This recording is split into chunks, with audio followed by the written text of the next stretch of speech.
Hello, everyone, and welcome back to Cobble Talk, a Penguin podcast. It still sounds really funny to say that. We're talking about episode 5 of the show tonight, called Homecoming. I want to see what you guys thought of this episode, because I personally thought it was... Actually, I'm not going to say what I thought. Locke, we'll start with you. You're on the hot seat. You have to be the first one to say what you thought of this episode. Easy. Just in general, really general terms. By far my favorite one so far. By far. So much happened. It advanced the plot in a great way. We got more of Oz, which is always a good thing, I think, in the show that's named after him. So, no, I thought it was amazing. 10 out of 10 for me.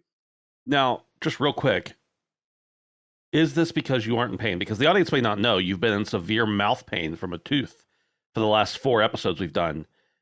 Are you just in a better mood and you like the episode more, or do you think it was... I'm extremely, ever since I got rid of the tooth, I've been extremely tired, so I've been sleeping a lot, and it's 4:30 a.m. now. So I wouldn't say I'm in a good mood, Ben. I want to go to sleep right now. But no, I really loved it. But that's a good point. No, but I really loved it. I thought it was great. Yeah. Bill, brief thoughts. How did you feel about the episode in general? Yeah, it was very good. It was interesting that a lot of the fireworks were in like the first half of the episode, if you will. Yeah. But the second half was just as valuable and entertaining. And again, it ended as many of the other episodes have, with you wanting more. So yeah, very excited, and the tension is ratcheting up, which is always good. So nice. Justin. How did you feel about the episode? Brief thoughts. I liked it. I thought it was it felt a little strange, I think, because it feels different from the other episodes, but not in a bad way. It's good. It's just, it does feel like, because it's episode 5, it's almost like a new jumping off point, right? Like everything, I don't know. It's really interesting. It's I don't know. It's weird. Like it's weird in a good way. Can I interrupt one second? I would appreciate it if you did. Yeah. Last week, the episode got a 9.8 on IMDb. Guess how much this one got right now? 7. I'm going to say it probably got lower because people are stupid. All right. 8.7. 8.7. This has never happened before. It's at a perfect 10 right now. Wow. Whoa. Which never, ever happens on IMDb. That's crazy. I mean, that's why I was being cynical. I'm like, it's 4. Yeah. Also, all you losers who go and rate things on IMDb 30, we're recording 30 minutes after the episode ended. Yeah. Get a life, okay? Get a life. It'll go down, of course. Yeah. How else would anyone know that you watched it if you didn't log it online? That's a good point. Yeah. It's a really good point. It's either that or talk about it on the podcast. So either way, if you didn't do either of those, you didn't watch it. So that's right. What do you think, Ben? I'm getting there. Quit rushing me. I thought it was great. I thought it was amazing. I think that I agree with the fact that it was interesting that most of the fireworks, no pun intended, were in the first half of the episode. But the last half of the episode is like the world building, I guess, that we've spent entire episodes now just world building and building up these characters. Now's the point where we're like, hey, by the way, this is when everything gets crazy. Like they're just basically just dictating it to you. And, it's all it's the culmination of everything to this point. And I have the feeling that the next few episodes, aside from the fact we're probably getting one more flashback episode, which is really going to destroy the movement for me, but it's probably necessary for the plot. I think it's just going to be balls to the wall. It has to be, because if this is the end of this series, unless Penguin is going to play a major part in the Batman 2, we need to have some serious build up here for the end of the series. We've only got, 3 to 3.5 hours to do that in. So I think it's going to be a little bit wild from here on out. So let's not waste any more time with our thoughts and feelings. Let's get into the nerdy analysis of the episode. Let's start off from the beginning. The show opens, if I'm not mistaken, because I didn't start keeping notes right at the beginning. I just did this from memory. But if I remember correctly, the show starts with Oz's car up in flames. He's talking to Vic. he calls in his boys. I guess these are guys that worked for him in the past, ran drugs, whatever. Calls them in and tells them, hey, I would have cut you in. I can't.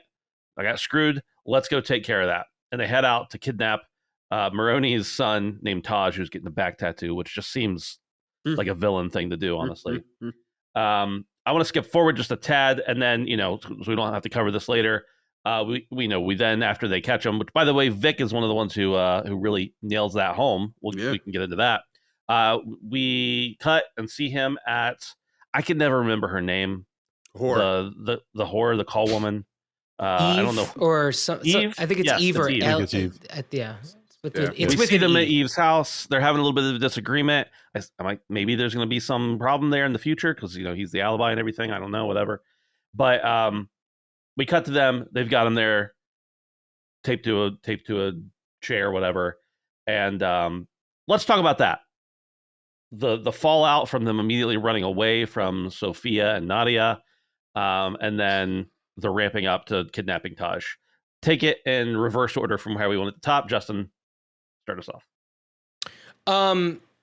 Yeah, so I think, well, one thing, and I honestly, until you actually just mentioned it, I didn't consider it, but this seems to be, we're starting off as soon as they get away, right? So this is happening at the same time we just saw what happened with Sophia in the last episode. Up until we get to later when Oz is in the prison. And then you see the events of what happened in that last episode. And I like that there's more of that bond between Oz and Vic that I think has become now stronger. And you see that from Oz as well. Because Vic is very apologetic and all that. And Oz is very happy to see him, obviously. And again, jumping up to the point where they're like, you know what? Yeah, let's go with Oz and his guys from his crew, go and take Taj.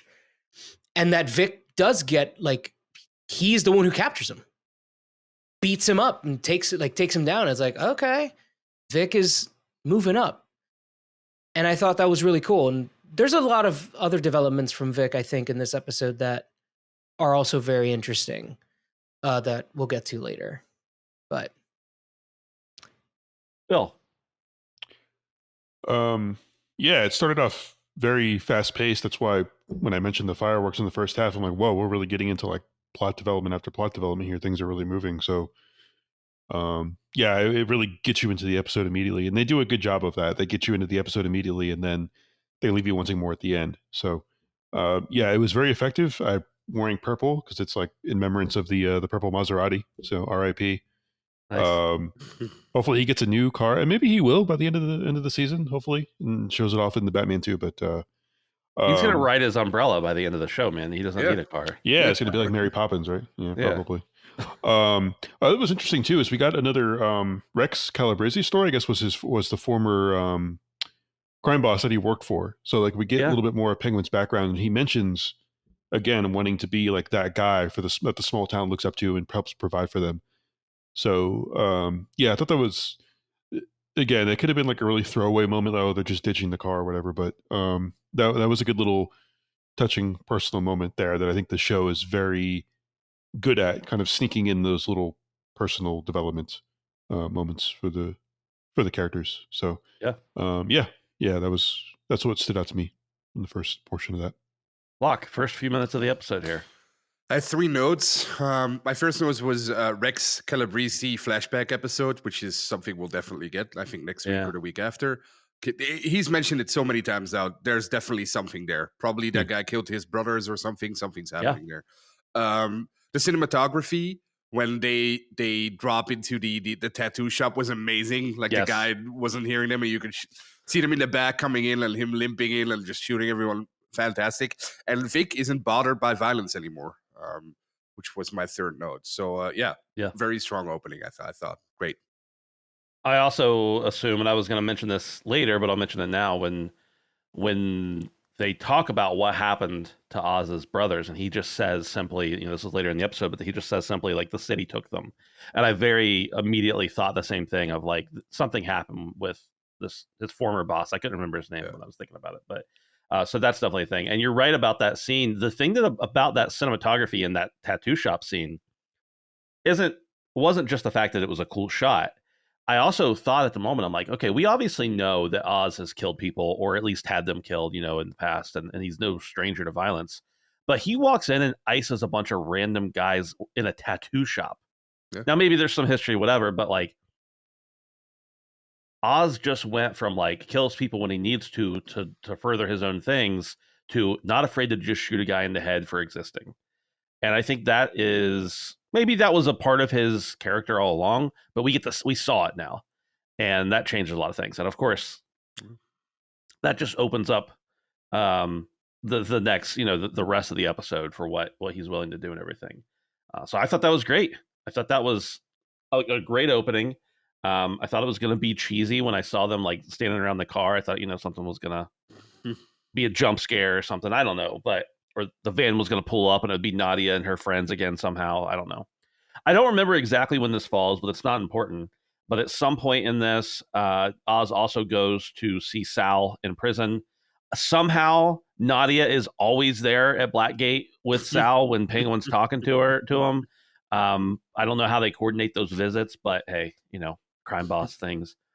At any rate, I think that scene was really only to advance the plot of Oz getting Mikey to try to take out Sal while in prison, which we could talk about later. But I just thought I'd throw that in there. He said that they set that up there and move forward.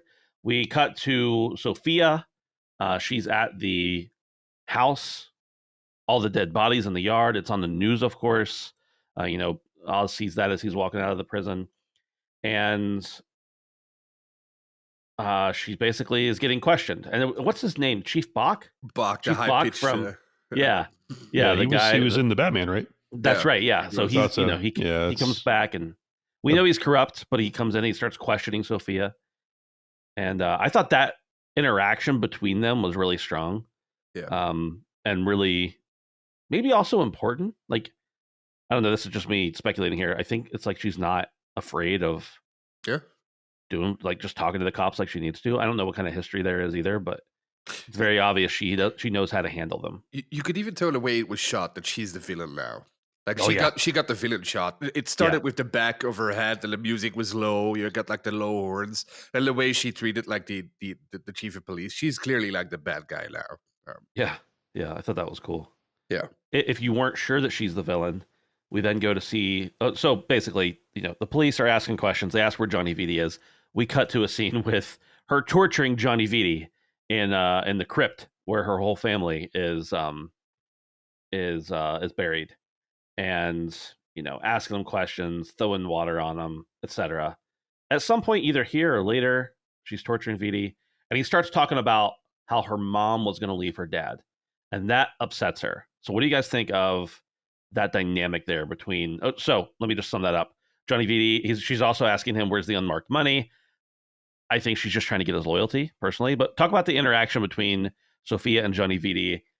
Introduce them, the discussion of the mom leaving dad and all that kind of stuff. How did that affect you?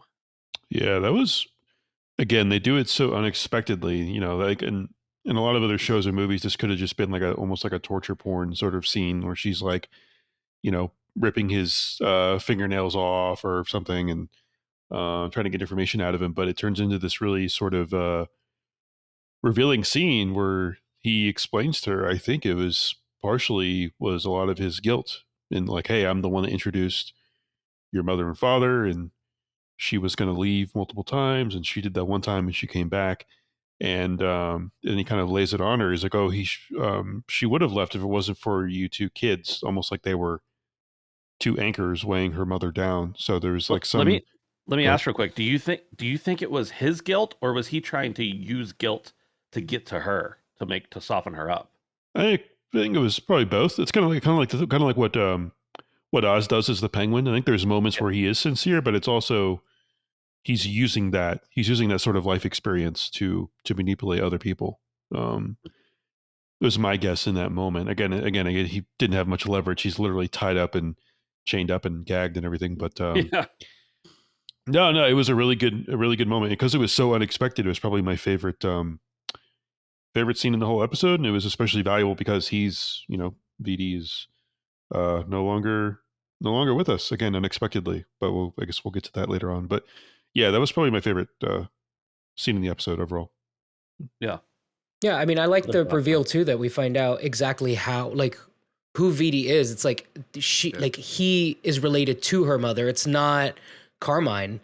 So that adds another layer, I think, to Sophia's interest in what he has to say. And I think maybe in some regard, like, besides the fact that he was the underboss, I think why she chose to keep him alive. I mean, because she could have chosen, I forget the other guy's name. Was it with an M? I can't remember. Yeah. They were together all the time. Milosh. Right? Yeah, and I figure he would have pretty much all the same information. So why Johnny VD? I mean, it could be the same. He could have been related to her too in that way, but I don't know. I think that makes it a little bit more interesting. And then yes, her decision later to do what she did, I think adds more weight to that too. Mm-hmm.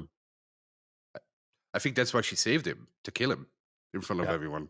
I think while she's torturing him, it's only for getting what she wants out of him, making him think there's a bigger plan so that she can later do what she does to establish dominance. She's done with the family. Like, she doesn't want anything to do with the old Falcones anymore. Right. They're done. So he needed to go. Yeah. And that I just kind of put one and one together just now. I don't maybe we'll get to it later on. I was going to ask something, but okay, we'll get to it later on when you get to it. So we see the scene in Blackgate where Mikey tries to stab Sal. He gets away. Kind of alluded to that earlier. I don't know how you screw up just randomly killing an unarmed, unaware old man. He's a big guy. I mean, other than plot advancement. But at this point, Sal is out of prison. We'll get to that in a second. One of the craziest scenes in the show so far, Oz goes to meet with Nadia. He basically says, like, I've got your son, give me my mushrooms, which is a really funny bargain if you think about it. To really strike that bargain, like, I'll trade you one human soul for some mushrooms. But anyway, he goes in. They, of course, try to trap him in there. With the lousiest ambush I've ever seen. With one of the worst ambushes. Stormtrooper aim. Honestly. But so my thoughts, whenever he's got Taj and he tells him to calm down or something, and you hear liquid hitting the ground. You can also see it on his back. Yeah. I thought he's sweating. He's pissing himself. I think they're being very clever. I thought it was water because the previous scene with Sophia, and she's using water. So they're That I thought the same thing. Yeah, exactly. See, they're clever. They know what they're doing. There's actually good writing in this television show. There's a shot when they lead. You can see it's gasoline. Like the very first shot, it's him. You see it literally on his back. Yeah, but it looks thicker. Like you can see it, and looking back when I saw some clip, you could see it in his hair, and it is thicker. So I didn't catch all that, but I thought when I heard it hitting the ground, it was like he was wetting himself, But anyway, he sends him over. There's the ambush that fails, and just a trail of gasoline straight to Taj and Nadia. Oz, they take out the other bad guys, light it up, and both of them just erupt in flames. It almost was like sometimes in like a cartoon when somebody gets shocked and you see like their skeleton. That's almost what honestly, I'm not sure that the VFX were the best they could have been here. No, they were terrible, dude. Yeah, it was that was Power Rangers level of VFX. Yeah, that was ridiculous. Yeah, that entire ambush, that was a reminder it's a TV show, but it was fine. Like you knew, like the more effective. Justin, were you going to say something? No. No. Okay, I'll say what was really stood out to me in that scene is like the look on Penguin's face. You know, you can see like the fires reflecting on his face, and he looks like it's almost like his base, like primal instinct came out. You know, in that moment where he's like staring at them like a serial killer. Really, almost. It looks almost like you would imagine like a sick, demented kid like tortures animals or something, right? And goes on to be a serial killer. Yeah. That was kind of like the look that he had in his eyes, like almost like fascination and amazement. So yeah, that's what stood out from that scene for me. Yeah, it was pretty incredible. Yeah. As far as again, not necessarily the VFX or anything, but No. the fact that Oz is just a scene before this, or 2 scenes before this, we see him walk into a tattoo shop and light up a bunch of guys that he's presumably never met. And then we see him literally light 2 people that are very close to the head of a crime family on fire and burn them alive. And so bad VFX or not, it was a great scene as far as plot momentum. Well, at that moment, we also think that he's taking care of the entire family. Like they're all dead at that point, Yeah. which is awesome. Right. At that point, I felt like, oh, he really is a genius. Like, great job. Yeah, dude. I think both of his major plans on both of his major avenues on that front backfired. So it was very interesting. Yeah, and I had wondered if once the fire alarm triggered, if it's like, oh wait, they're not actually going to die. And you see that with Sal, that Sal's alive, and I'm like, all right, so they're all alive. Fair enough. But apparently not. At least No. as of now, it seems like they're not. Oh no, those people are dead. Well, they're not People even. lit up. They're not people anymore. They were like They were like humps of lava or whatever the VFX people did there. Like, it wasn't quite Game of Thrones. They didn't quite. Get Honestly, that it looked like they set up some cardboard and carved it into like people shapes and then lit just it on let fire. it. Yeah, Like, that's how it was. Like you could see the paper. giant, peeling, but- giant people-sized pinatas, basically. Yeah. That's what I also people- liked how they didn't like do anything with the audio there. Like they just kept screaming Yeah. on the same volume. Yeah, like one take. That's good enough. We'll do it. Send it. Yeah, they're literally ash and they're still screaming. Yeah. But that fire alarm also releases some, the fire suppressant, which I don't know what warehouse they were in, but it didn't look like it was a warehouse that should have fire suppressant. But anyway, destroys the whole, almost the entire thing of the mushrooms that they were presumably going to then turn into to Bliss and sell. And Oz goes outside. They're outside. He discovers that. He's freaking out. He gets a call from Mikey. He thinks it's actually Sal. Hey, you didn't kill me. I don't know why, Sal decided to call Oz before he calls his wife and finds out she's dead. But at this point, Oz realizes he's screwed in more than one way, and he needs to protect his mom, and calls Victor and says, go take care of mom. That's his first, that's his instinct. Victor gets to the mom's house. I can't remember her name either. I'm really bad with names, by the way, if you guys haven't figured that out. But he goes and gets her. It's not important to the plot. Mrs. Cobblepot. Mrs. Cobblepot finds that, she's left hot stuff on the stove. She's got the freezer and fridge door open, and she thinks he's Oz when he first walks in. So clearly not in a great state, but he's in charge of her. And he goes in, settles her down and gets her out of there eventually. But I did think that was... obviously Oz is concerned for his own ass, but he's still thinking immediately, I gotta protect mom, and showing a little more of the human side there, I guess too. But he says the line, "She's the thing that keeps me good," or something like that. Yeah. And I took that more to mean not that keeps him as a good person, but that keeps him mentally well. So I see if she bites the dust, I see major issues. But that scene where he finds out he's screwed, mushrooms are gone, finds out Maroni's still alive, and sends Vic to take care of mom. Sound off. So my thing with that, and in connection to what we've been talking about already with Oz being pretty cold when it comes to just how he's been killing, he feels like he's on top of the world right now. Up until that point, right? The plan to kill the Maroni seems like it worked. He's like, we're good. Then, of course, the mushrooms, it's a disaster. Oh, shit. Oh, Sal's alive. Oh, shit. Now everything that he thought he was building up is crumbling, like the mushrooms. around him, and his humanity there, like you mentioned, Ben, to like be like, I need to hide my mother before something happens because they're coming for me. I think was an interesting turn considering we just saw him kill like a dozen people, in pretty brutal ways. But what I also thought was really interesting in that scene with his mother and Vic was Vic's ability to lie better. Mhm. He didn't stutter. He did stutter a little bit, but not as bad when he was confronted with a lie. Like he and his mother said it straight up, like, don't lie to me. And he's like, I'm not. And that scene in that moment, I'm like, oh, he's getting better. Now you still see it across the rest of the episode. Like he still stutters and still has some issues, but overall, he did really well. I think it was. I love that because it was more development. Yeah, I agree. That's what I had in my notes. Like he held back his stutter to make the lie believable. But I'm also thinking by the end of the episode, do you think the mom still fully believes that? Like, or do you think she's like kind of playing along because by the end of the episode, she's basically wants nothing to do with Oz, right? Like, oh, he pulled off this great gambit and he gained power, but by the end they're back.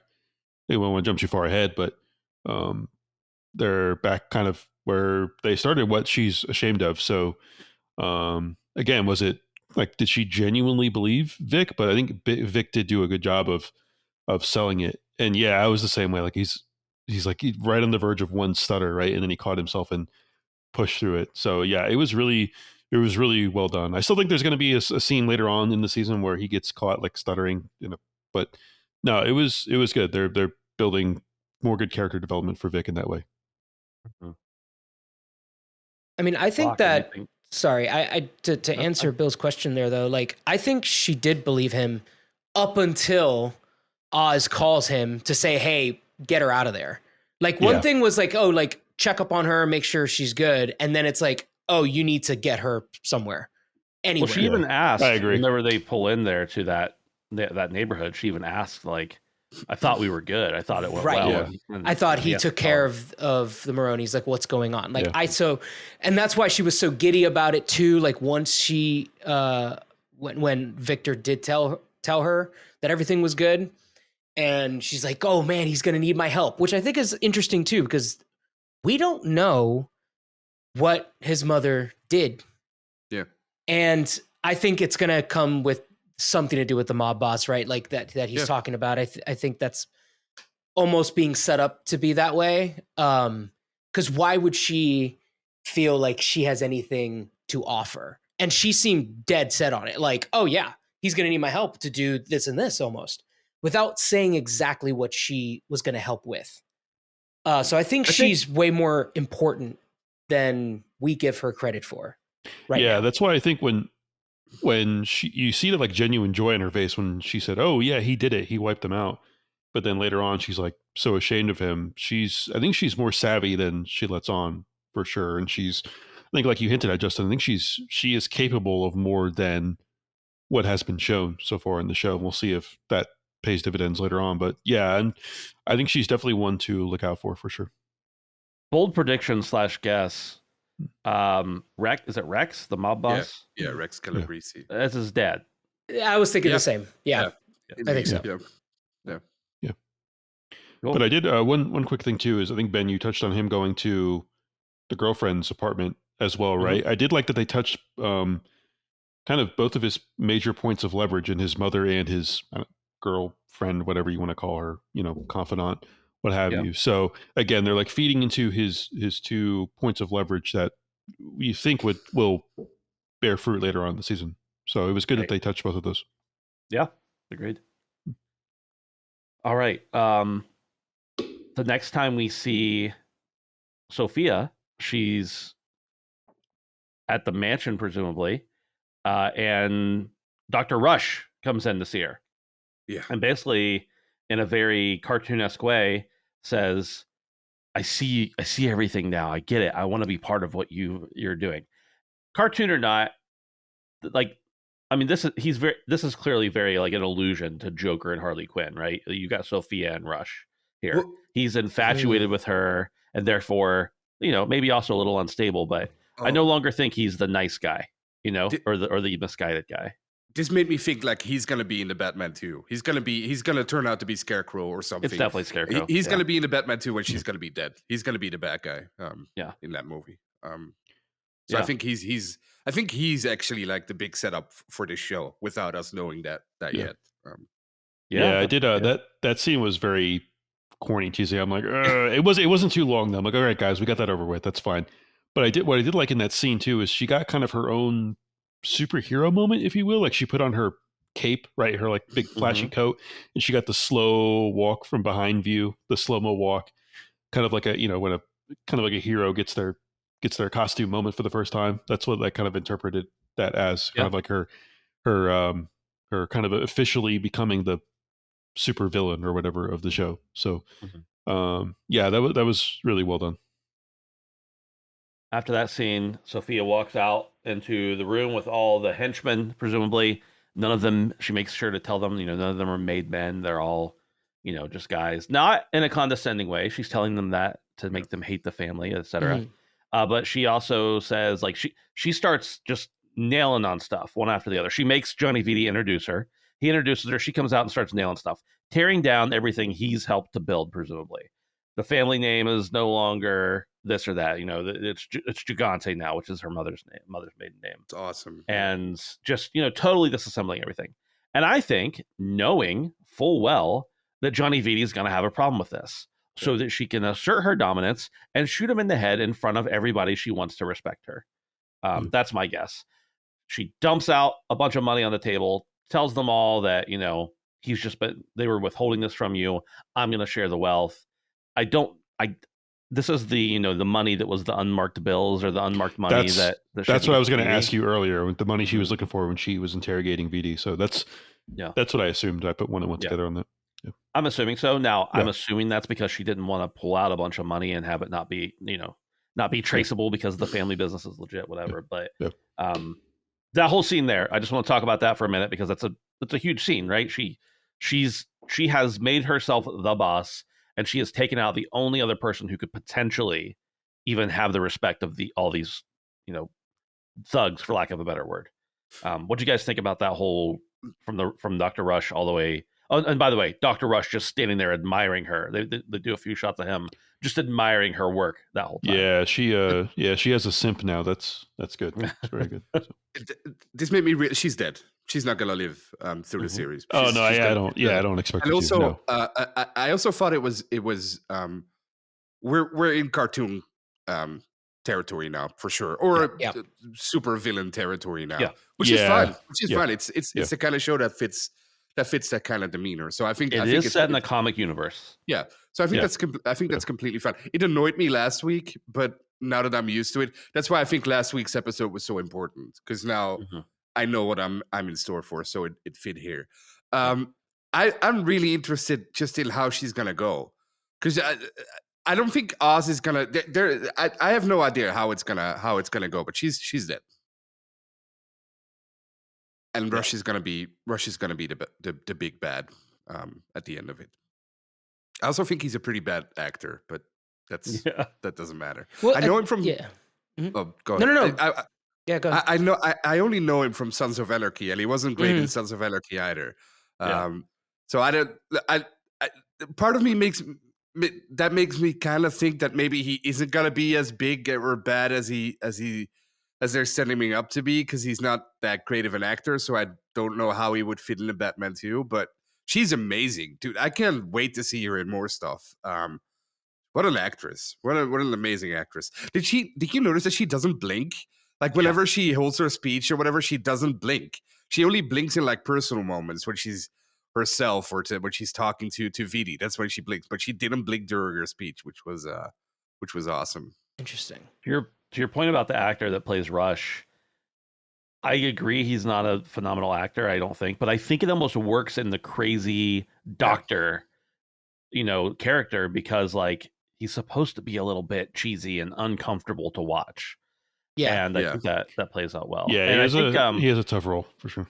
hmm I think you're right about the whole blinking thing. I picked up on that actually. I think it was last time, and part of me is like, she's playing them so well because she's obviously not. Well, maybe now she's a serial killer, but she wasn't. She didn't do all the things they said she did. Yeah. And in those flashbacks, she just has a different persona. And I almost feel like you see a little bit of that old her slip through when she's having those personal conversations. Yeah. But when she needs to put it on, she's got a different face. And that's more scary than someone who's actually clinically insane to me. Yeah. It's someone True. who can flip on clinically insane when they want to. Yeah. Yeah. True. But yes, it was during this scene, the whole we're changing everything, we're shooting our number 2 in the head kind of scene. Yeah. I did think like, okay, yeah, this is a movie now. Yeah. Like that doesn't happen. I mean, I'm sorry, I know crazy stuff happens in real life. That's not something that would ever happen. Yeah. What just happened there? Yeah. But yeah, that's okay. You're I right. think It's TV. It's okay. I think last week was clearly like the breaking point for the show. Like now we're in the TV. Like the first 2 or 3 episodes, I really thought like, oh, they're handling this like The Sopranos, like very grounded, very realistic. And now we're like in Gotham territory almost, where next week we could see the Joker or whoever just show up out of nowhere. So, but I think that's pretty cool because it's still super high quality, and we haven't had that yet. We haven't had like unless if you want to count like Daredevil or the Marvel shows, which I don't personally, but a lot of people do count those as quality. I think it's really cool to have like a quality DC show. So I'm very excited. Yeah, to sort of springboard off of what Locke said, it's not. It's clearly not ashamed to be in the universe that it's in. It's like it did a lot of the groundwork in the first 3 to 4 episodes, but now it's like really leaning into okay, we acknowledge what universe that we're in, and we're not ashamed of that. We don't feel like above it. So yeah, I like that. But as far as that scene, I did like that.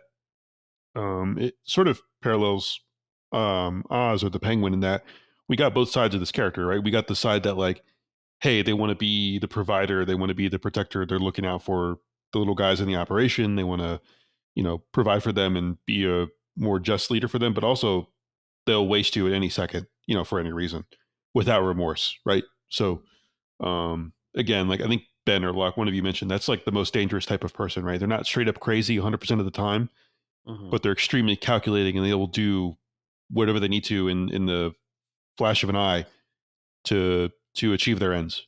So it told us a lot about, it told her underlings too about what kind of leader she is, how she's going to be running things. So yeah, it was very effective and very well done. And we lost 2 great supporting character actors in Stamper and Shohreh Aghdashloo, like R.I.P. But yeah, we'll see where the show goes without them. But I'm still confident it'll maintain the quality. Yeah, for sure. Yep. Yeah, I was a little surprised. I mean, I was a little surprised that they did kill Vitti because I actually thought he was going to be used as a pawn. By He was. Well, yes, you're right, he was. Yeah. But I thought maybe he would join up with Oz, even though it was going to be an unlikely alliance thing type whatever. But like to set something up there. So the fact that she did kill him that quickly, I was a little surprised with. And then it does open up with more like, okay, well now what for her, which we get a response to that question in the episode 2. It's like, it is insane how dense these episodes are, which we've talked about, like pacing and everything. And it's just like, I paused about halfway through to like use the restroom and stuff. And I'm like, holy shit, I'm halfway through this. There's so much in this damn episode.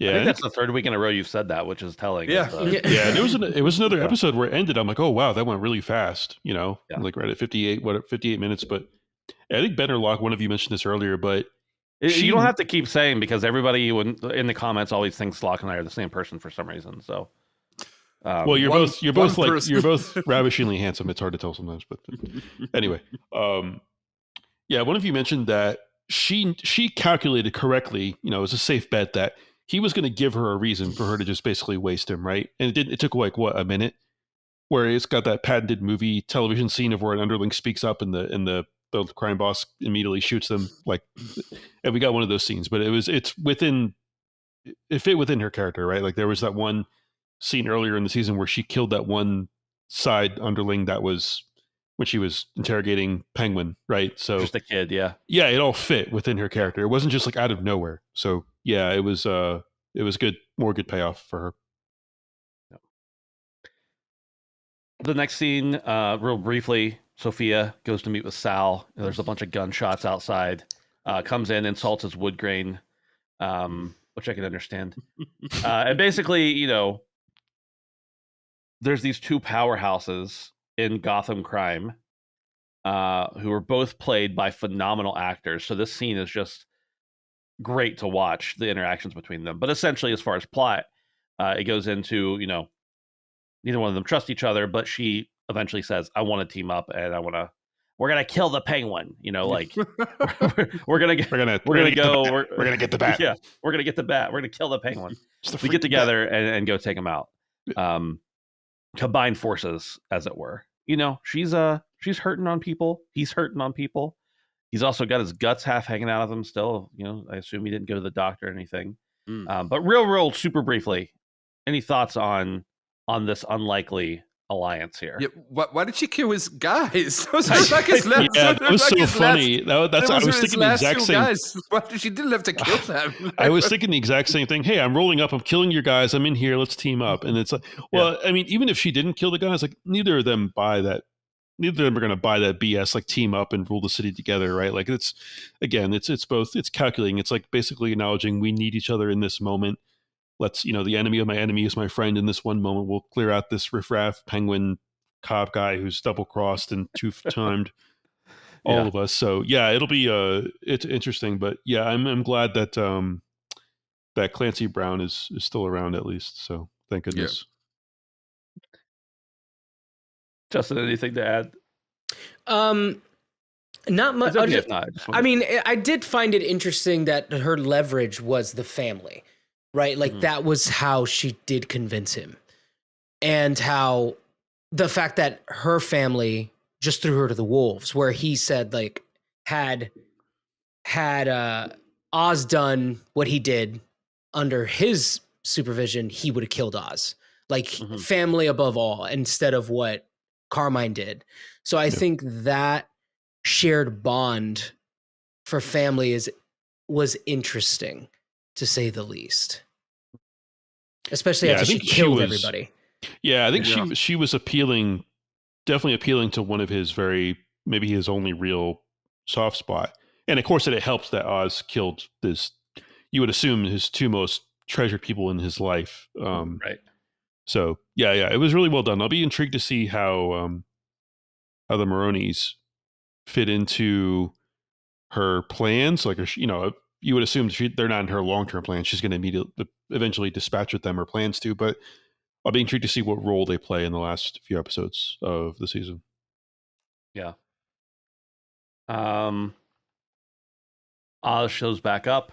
Is it Crown Point? Is that the name of the little area of Gotham? Yeah. Oz shows up to Crown Point at the hideout. Now, we didn't touch on this before. Is it Squid? Yep. Yeah, Squid. The guy from way before that I think Locke called. Like he's going to show back up. Yeah. Yeah. You're not going to name a character like that without him. Right. Yeah, exactly. We see Squid. He obviously, you know, Victor's very afraid of him. Why he pulled within 10 feet of him in a vehicle and then got out and ran around with an old lady and expected not to get noticed, I don't know. We'll leave that up to the writers, I suppose. But Squid sees them going into the building that they're going into specifically. I don't have anything to talk about that with that, other than the fact that I definitely think that's going to come back at some point, right?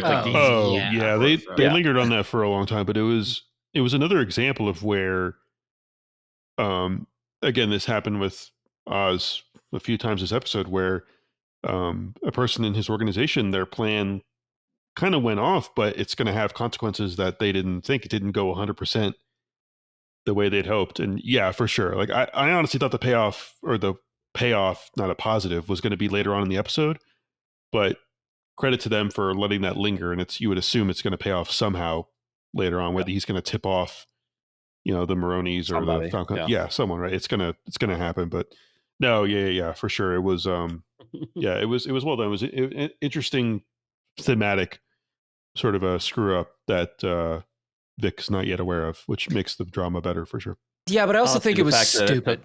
Yeah, it was. It was yeah. like Yeah. he went to the Yeah. same apartment that's his friend's apartment. His Yeah. friend, who I believe is the guy who's dead, who ends up Yeah. getting killed, if I'm not mistaken. Yeah. And then it just so happens to be the same guy. It's his cousin. It's like, this is dumb. I hated maybe- that sequence maybe- a lot because it Well, just maybe felt he so probably- stupid. I mean, he didn't think in a million years that the guy's squid was going to be back there and have like a full on operation. So he thought he came back, it's just like, oh, it's going to be in like an old abandoned dump and no one's going to be doing anything. But then But this I mean, guy squid is like, what is he like? He's like a junk scrapper or something, right? He's just like collecting any kind of valuables in the area. is He's what a I- drug dealer. He's just looting. Yeah. yeah. Yeah, they're basically just turning into like a looting operation. So he probably he Also, calculated wrong. don't get why he's so scared of him either. Like the last time we saw that was on the roof, right? And like nothing Yeah. happened. Like why is he? I think Why he's is he going to so scared of ask where his cousin is. I think that's what he's afraid of. Well, he's dead. That's not his fault. Like I mean, that's Well, he probably knows that they were together. So he's probably going to be like, wait, why? yeah. You know where he is. Like, what happened? Right? Well, Because he's then dead, yeah. his girlfriend or his ex-girlfriend asked, I think, the same question. There, he kind Yeah. of just like played it off. But I think, obviously, she is a harmless butterfly. She wasn't going to do anything. Yeah. This guy, like, I think he also sees him as this very hardened criminal because that's how he's always seen him. And I don't think he Yeah. sees himself as a criminal yet. Like he is, but not a hardened criminal, which is why I think it is interesting that we saw him beat up Taj and did what he did, because you're starting to see that turn. But I think he himself hasn't made that connection yet. Well, if I could tell Vic one thing in this moment, I'd say don't be too afraid of Squid. He missed a moving car and an old lady carrying a lamp down the street. And that's the thing too, where it's like, if you're so scared, get back in the damn. You didn't run out of gas. Like, what happened? This isn't the road. Like, right. just freaking get back in and go down the block. Like, what are you doing? Yeah. Yeah. Yeah. It's very true. Yeah. Well, Oz gets later that night, gets down to that, that flat, that whatever it is, that apartment, and the penthouse, I guess, as he alluded to later. Goes in and his mom is in bed. Goes in and hugs her, cradles her, loves his mom. She basically tells him she's disappointed. It's hard to know, how much of that is genuine and how much of it is the dementia, we assume, and how much of that Oz is able to pick up on and how much he's not. So, but anyway, it hits him hard, and he goes out, sees Vic. I fell asleep in the chair. Vic's very apologetic. Oz immediately assures him, "You did a great job," etc. Oz continues to talk about, and I'm just going to wrap the episode to the end and we can go back and talk, but Oz continues to talk about, the old days and the things he knows, and he finds a jar of change. In the jar of change, he finds a trolley token, which, conveniently sparks a memory of a place where there was an old trolley line. They go down to the trolley line, which coincidentally is the same trolley line that runs under Wayne Manor, where Bruce has his, Batcave set up and everything. Yeah. They're neighbors now, I suppose. And that's where they're going to set up the base. Somehow gets a generator that probably hasn't run in 30 years to start right up with only 3 poles. Inside. Yeah, I thought about Inside, that too. yeah. The gas is totally good. It's fun. Yeah. And of course, we see the vision come to life. Great musical swell. Yeah. Moving into this is the end of Act 2 of this show, basically, right? Where they move into the next thing, and that's where they're going to build. Oz is going to build his operation, hopefully, really quickly in the next 3 episodes. But take it away from there, all the way from Oz getting back to the apartment up until the end, when we see what the next stage in the plan is going to be. I was so happy at the end because we're now he's the penguin. Now we're getting the Yeah, I comic. thought. Yeah, gave when me, you like- go ahead. It gave me like Danny DeVito vibes from Batman Returns. Like he's in his underground lair Yeah. now, which is really cool. I think the next episode or episode after that is called Top Hat. So I don't know how that's gonna fit in. I don't think they're actually gonna give him a top hat, but I'm really curious in what ways they're gonna morph him into being more of a comic book villain than the one he's right now. Because I think so far they've done such a great job of keeping him grounded, but I think at some point they're going to go overboard, like they've already done with Sophia in this episode. I think at some point maybe something like that is going to happen with him as well. So I can't wait to see it. But other than that, I thought it was great. I thought the setup was great. Like Justin said, I completely agree. The whole squid thing, very stupid, very. I love this episode. It was my favorite episode, but it was my favorite episode because my expectations were way lower. So I enjoyed it more. The pacing was awesome to me. But like Justin said, there were actually a bunch of stupid things this episode. Like the ambush was ridiculous. Like the whole apartment thing at the end here was ridiculous. Squid was stupid, but it worked and it was awesome. So I can't wait to see where it goes next. Yeah, like I think that whole area too, like I besides the whole squid thing, I do like that you get that information, that backstory of, oh, we used to live somewhere like this, right? Like and then Oz, yes, eventually tells the story of like, or alludes to the story that they grew up, you know, in an apartment very similar with his brothers, and you know, all these things where it's like, okay, like I understand why you had to get here. I understand why, you know, things are happening the way they are, kinda. The squid thing, at least the way that they handled it, like, it was not as good as they could have. Now, it is just to move the story along. I'm sure when they do confront each other, there's going to be good reason. There's going to be more development, I'm assuming, for Vic. You know, perhaps he'll be able to stand up for himself type of thing. Beat him, who knows? I don't know. I'm sure it'll work out. But that whole sequence where he's saying, you know, my brothers and I used to play, you know, in the streets here and blah, blah, blah. And then he sees the coin and sees the trolley, and that gives him the idea. I thought that was cool. Yeah. Yeah. The whole squid, I don't even know what you want to call it. It's like a video game stealth section that out of nowhere that kind of sucks, right? It's like, why are we doing this? What is going on? Just get this over with. But yeah, at least you need to set it up for the later. Exactly. Like you see him lingering there. I think he was smoking a cigarette, right? It's like that's like the classic. That wasn't a cigarette. What was he doing? It was definitely not filtered.